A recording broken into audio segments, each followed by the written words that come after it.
ja sam Rajka Radolina i za danas za vas pripremam jedan jako interesantan kolač tortu, kako mi već rekli, može da bude i sirova, ali evo ja sam spremila na ovakav način, pa pogledajte u daljem videu. I ako se još niste pretplatite se na moj kanal jer vaše malo meni znači mnogo, pa uživajte. Dobar dan dragi moji, evo danas za vas specijalno pravim jedan kolač, mislim za nas pravim, za vas ću da pokažem. Jako je ukusan, evo ovaj kolač sam ja pravila već jednom i bila sam snimala sve do samog kraja i onda mi na kraju bilo malo onako više kremasto nego što sam ja htjela i nisam htjela da vam odmah to pokažem jer ja želim da napravim nešto da bude onako. Kad vi napravite da bude isto dobro, ne samo da ga napravite da pojedete onako bez veze. Mislim, mi ga nismo bacili, mi smo ga pojeli, ali sa kašikom. Tako da je, ali ja želim da vam napravim da bude u čvrstom stanju. E sad, kolač je stvarno fenomenalan, vidjet ćete sami, ukusan, preukusan. Mogu da vam kažem da je preukusan i jako se lako pravi, jako brzo. Sad ćete vidjeti, ne treba puno namirnica isto. Da sad ne pečem ovaj pod, naprimjer kako se kaže, onda bi bio skroz sirov, ali pošto ja volim onako više da se osjeti onako da je krckavo i šta ja znam, ja ću da ga malo samo prepečem, a pokazat ću vam kako ja to radim. E sad, da ja ne duljim previše, pogledajte, najbolje me da pogledate u videu kako ja to idem redom. Mere ću vam ostaviti dole ispod tačne sve kako idu, a vi pogledajte postupak kako ja to radim. Ovako, samo ću vam reći šta mi je potrebno. Potrebno mi je ovsene pahuljice. Evo, tu sam već odvojila. Potrebne su mi datule ili urme, kako ko kaže.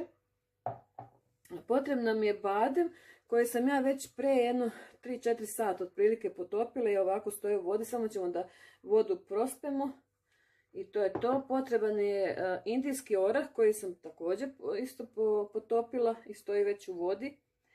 Isto jedno 2 sata otprilike tako. Pošto sam bila potopila pa sam otišla u grad dok sam se ja vratila i to.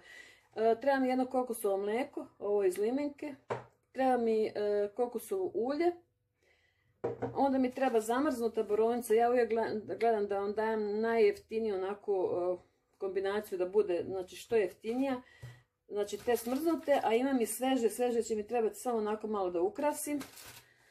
I onda nam treba ovo. Sad znam isto da ima i kod nas dole, pošto sam vidjela, ovo su kao puding, ali u stvari nije puding, ovo se, imate nazad kako se pravi, piše u 300 ml hladnog mlijeka ili može da se, znači u hladno se stavlja i tako je to odmah bude gotovo, ne treba da se kuva ništa. Tako da ću ja stavim ova 2 komada i treba mi ove vanilije, može biti pasta, može biti krema, može biti vanilin šećer, onaj bourbon ili ne znam nija šta god vi imate, to stavite, nebitno je, samo nek malo se osjeti na vanilu. Eto, sad idemo redom. Najprije šta ću da uradim? Najprije pravimo pod od ove 3 ovdje, evo ovako, znači od badema, od datula i od ovoga i od kokosovog ulja. Sad ćete da vidite kako ću ja to da napravim. Sad najprije samo da procedim, evo ovako odmah ću vam reći, stavljam u ovaj kako se zove, seckalicu. Evo ovako, tu ću da stavim odmah to. Stavit ću i datule. Moje datule su bez koštica, ali ja ću opet da provjerim za svaki slučaj da slučajno nisu ostavili, pošto se zna desiti onako ponekad da ostave košticu unutra pa da mi se ne zezna ova mašina.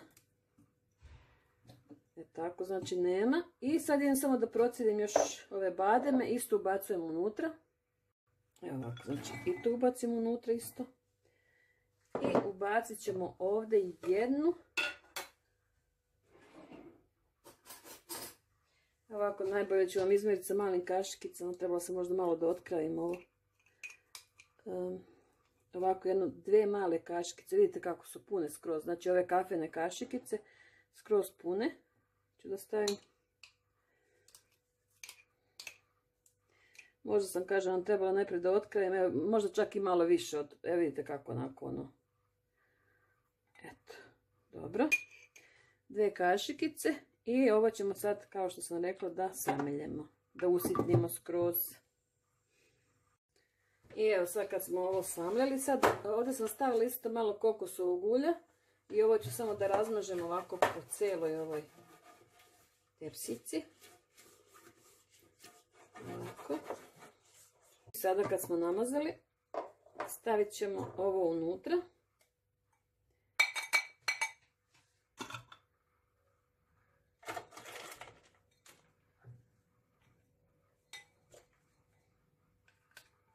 Odmah da vam kažem promjer ovog plehić, napokon sam kupila 24, znači imala sam samo 18 i 26, sad sam kupila 24, pošto je ponekad potrebno onako malo manje, da bi bila onako lepša ova kora i to sve, deblja hoću da kažem.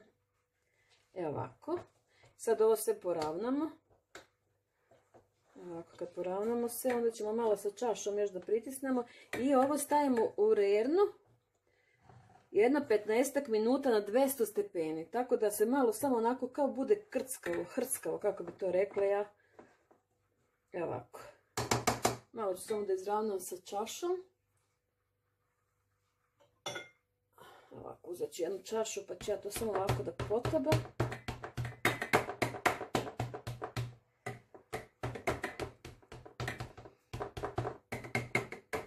Eto ga, to je to. I sad idemo da stavimo, znači stavimo sad u rernu. Za ono vrijeme dok se tamo peče, mi ćemo ovdje da stavimo ovako u jedan veći ovaj, znači ne onaj mali što ja imam NutriBullet, nego ovako veći ovaj mikser. Stavit ćemo najprije indijski orah, pa ćemo da stavimo borovnice, znači smrznute borovnice.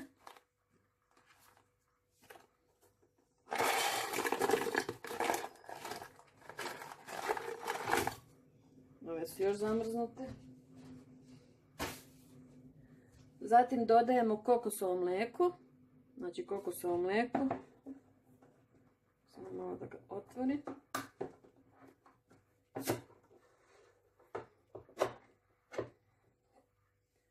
Evo ovako.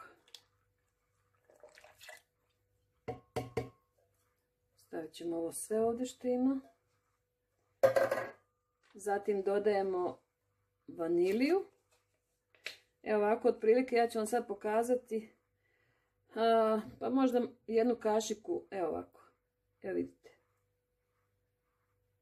Jednu kašiku supenu.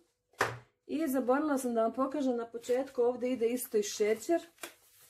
Znači kokosov šećer, samo ga nisam izmjerila, sad samo molim da ga izmjerim. Znači dodajemo šećer. 40 grama, da ne zaboravim.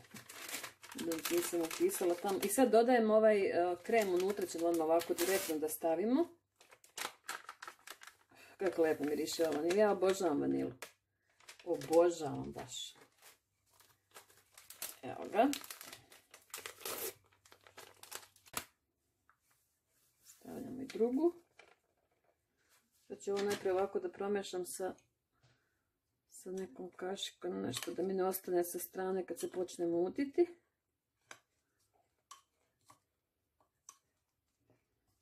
Da ostane onako sa strane, znate, pa onda se zalijepi za staklo. Sad idemo ovo da razmutimo.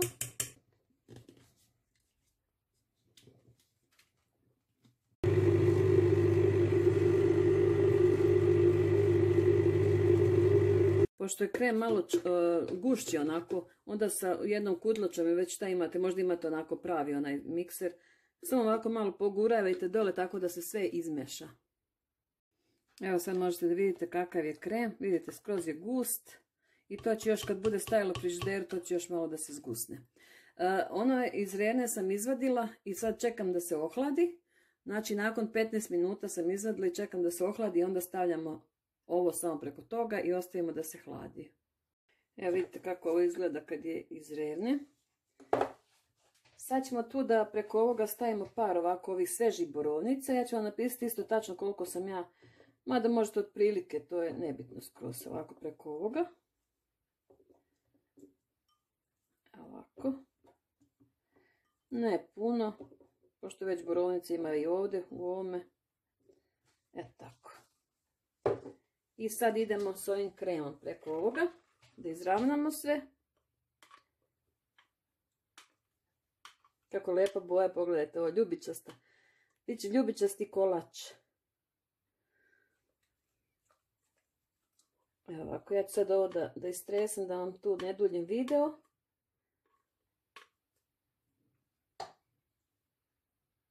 Evo sad kad smo istresli ovo sve, poravnamo sve naravno. Evo ovako vidite. Tako. I sad ćemo malo samo da ukrasimo sa nečim. Ja ću ovo da skinem sve.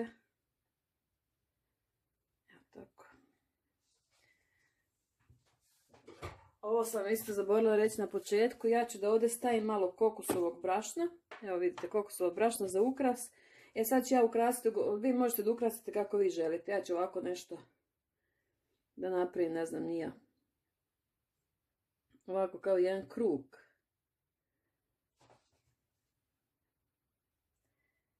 Evo ovako.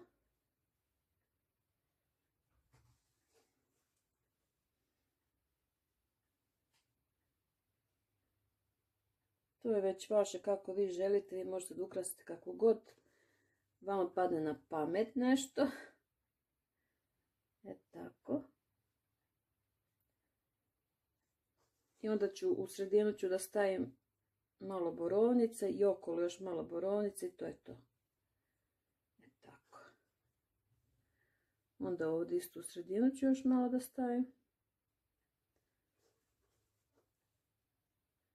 Ma dobro, to je, kažem vam, to je totalno nebitno kako ćete vi to da uredite. To je već vaša mašta. Mašti na volju pustite, što se kaže. Sad ovako još stavimo ovdje ovako ove borovnice. Tako. Složimo i tako još malo okolo.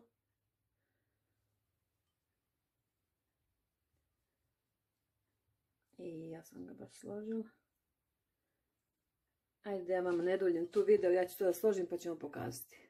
I evo ga, dragi moji, kao što vidite, ja sam to složila. I sad ovo stavimo u frižider ili u zamrzivač, kako god vi želite. To je vaša volja već kako ćete i šta ćete, vidite samo kako je lepo. Sad ne znam, ovdje meni svetlo baš nije nešto. Lepa ljubicasta boja, interesantna skroz, a ukusno je. Probat ćete, ako budete probali, stvarno oduševit ćete se koliko je ukusno, baš. I korava dole ispod i sve, baš sve. Vidimo se onda posle. Ćao!